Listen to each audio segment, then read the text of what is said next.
Subscribe करते वक्त ना घंटी बजा देना ताकि जब मैं ऑनलाइन आऊँ तो दोस्तों आज हम sin 18 अंश का मान एक नए विधि से निकालेंगे, जिसमें देखते हैं कि नया विधि है कि एक त्रिभुज के माध्यम से हम निकालेंगे। यहाँ पर 36 अंश का कोण बनाएंगे और एक समद्विबाहु त्रिभुज बनाना है। अगर ये 36 अंश का बनाया है तो आपको यहाँ पे इन दोनों भुजाओं को सेम रखना है, यानी बराबर। उसके बाद ये नीचे वाली मिला देनी है। इससे अगर यहाँ 36 अंश का है तो अगर ये समद्विबाहु है तो इसके दो कोण भी बराबर हो जाते हैं, अर्थात ये 72 अंश का होगा। तो इन दोनों भुजाओं को हमने एक और एक मान लिया, बाकी निचली वाली भुजा तो ज्ञात नहीं होगा, इसलिए हमने इसको यक्ष माना है।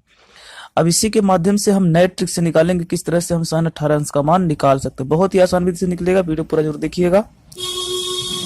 तो चलिए शुरू करते हैं।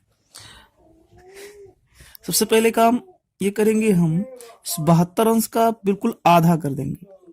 72 अंश का बिल्कुल आधा करते हुए इसको यहां से ऐसे मिला देंगे। 72 अंश का बिल्कुल आधा करेंगे और इसको यहां तक के मिला देंगे। अब ये देखते हैं, जब हमने 72 का आधा किया तो ये कितने अंश का कोण बनेगा? ये 36 अंश का बन जाएगा। 72 का आधा 36। अब देखते हैं, ये 36 अंश का है और ये 72 अंश का है। अगर हम इस त्रिभुज में बात करें, इसमें चलिए इसका हम कोई नाम रख देते हैं। इसका हम नाम रख देते हैं ABC और इसको हम मान लेते हैं D। तो हम त्रिभुज अगर ABC में देखते हैं तो यहाँ पे देखते हैं कि ये 36 अंश का है और ये 72 अंश का है। तो ये कितने अंश का हो जाएगा? ये भी 72 अंश का ही होगा, क्योंकि तीनों जोड़ने पर 180 होना चाहिए, तो ये 72 अंश का होगा। अब हम यहाँ पर ये देखते हैं कि ये कोण 72 अंश का और ये कोण 72 अंश का। इस त्रिभुज ABC में भी दो कोण बराबर है, सेम है, 72 अंश के हैं। तो इन दोनों बराबर कोण के सामने वाली भुजा भी बराबर होती है। त्रिभुज में ऐसा नियम होता है कि अगर दो कोण बराबर है तो उनके सामने वाली भुजा भी बराबर होगी। तो ये 72 अंश, तो इसके सामने वाला ये भुजा BC और ये 72 अंश, इसके सामने A वाला भुजा AB, ये दोनों सेम होंगे। अगर BC यक्ष है तो AB भी यक्ष होगा। अब हम ये देखते हैं कि जब 72 का आधा हुआ है तो इधर भी 36 होगा।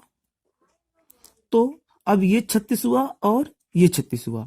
अब हम अगर त्रिभुज ध्यान से देखते हैं ABD में, तो दो कोण इसके बराबर है, 36 अंश और 36 अंश, तो इनकी दो भुजाएं भी बराबर होंगी। इन दोनों कोण के सामने वाला, अर्थात इसके सामने वाला ये भुजा और इसके सामने वाला ये भुजा, अर्थात हमारा AB भुजा और AD भुजा ये दोनों सेम होगा, यक्ष और यक्ष।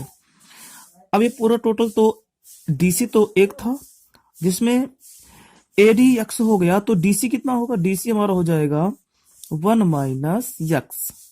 DC जो हमारा होगा ये 1 माइनस यक्ष हो जाएगा।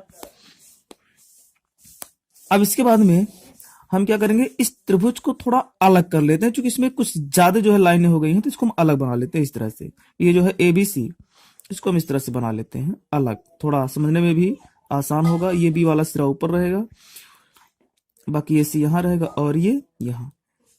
ये हमारा 72 अंश और ये भी 72 अंश और ये 36 अंश।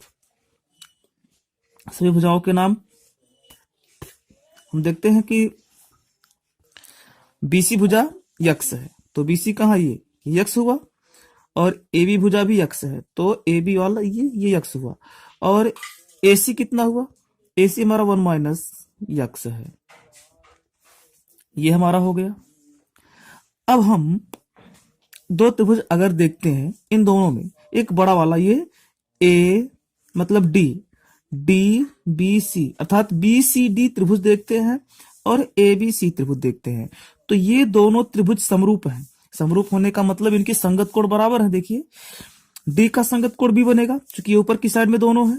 इधर बगल में अगर B है तो इधर बगल में C है, और इस साइड में अगर D है मतलब C है तो इस साइड में यहाँ A है। हम देखते हैं ये 72 और ये 72, ये 72, ये 72 और ये 36, तो ये 36। तो इस तरह से हम देखते हैं कि इनके संगत कोण परस्पर बराबर हैं। अगर इनके संगत कोण परस्पर बराबर है तो ये दोनों त्रिभुज जो है आपस में समरूप होंगे। तो समरूपता का नियम क्या होता है कि इनकी संगत भुजाओं का अनुपात सेम यानी बराबर होता है। संगत भुजा, जैसे अगर हम बड़े वाले त्रिभुज का BD भुजा लेते हैं तो इस साइड की भुजा इसमें इस साइड का ये बनेगा, यानी कि BC बनेगा। तो इन दोनों का अनुपात, और अन्य किसी भुजा को ले लेते हैं, चाहे इधर का ले लेते हैं तो इधर का लेंगे, और या तो इधर का लेंगे तो इधर का लेना पड़ेगा, ये सेम होता है, बराबर होता है। यानी कि देखिए कैसे, अगर हम बड़े वाली भुजा का मान 1 लेते हैं तो यहां पर हमारा BC क्या आ रहा है, x, तो इन दोनों का अनुपात यानी 1/x बराबर होता है अगली संगत भुजा के अनुपात का। अगला संगत भुजा का मान लीजिए हम इसको लेते हैं तो यही बात आएगी, 1/x ही आएगा, चूंकि इसका टोटल x है और इसका 1, तो यही आएगा, तो इसको हम नहीं लेंगे, हम लेंगे दूसरा वाला।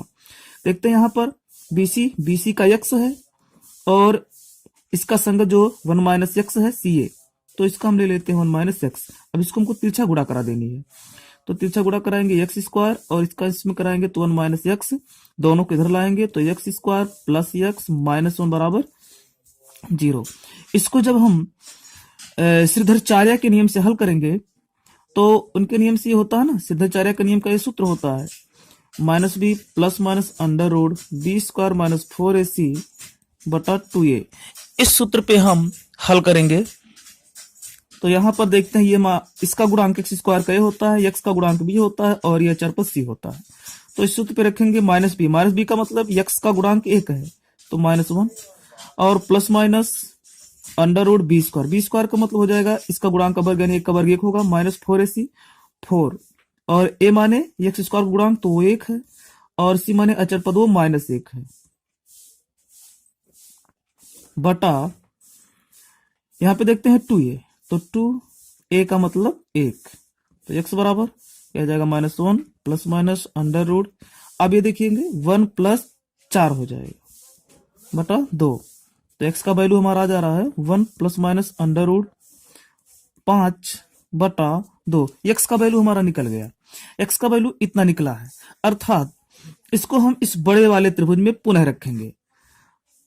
बड़े वाले त्रिभुज में जो हमारा है D, B और C, ये बड़ा वाला है, इसमें हम देखते हैं कि हमारा 1 था और ये भी 1 था, तो इस प्रकार से इसमें हम रखेंगे x का वैल्यू -1 प्लस माइनस √5/2। अब हम क्या करेंगे, इसका आधा कर देंगे। आधा क्यों करेंगे, चूंकि 36 अंश का है ना और हमको sin 18 का मान निकालना, तो इसका हम टोटल आधा कर देंगे, बिल्कुल आधा करेंगे तो यहाँ पे लंबवत बनेगा ये, तो ये हमारा हो जाएगा 18 अंश। अब ये जब 18 अंश हो गया तो इसको हम D मान लेते हैं, इसको हम E मान लेते हैं।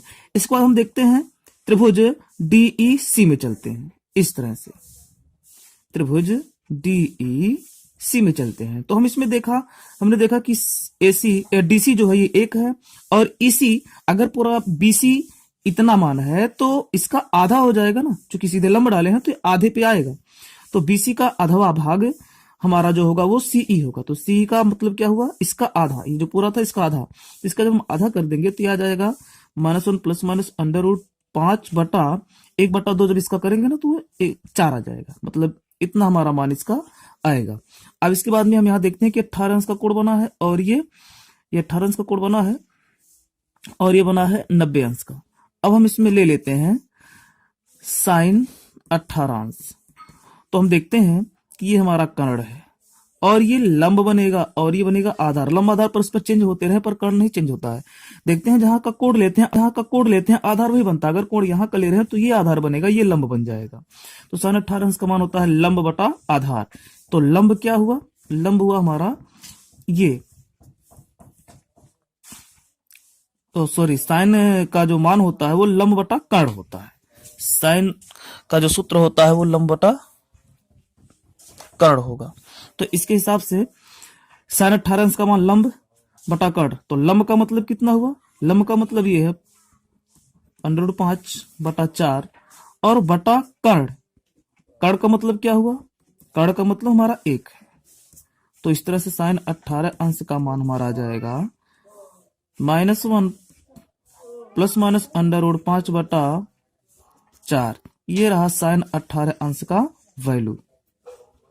इस तरह से हम बड़े ही आसान विधि से sin 18 अंश का वैल्यू निकाल सकते हैं।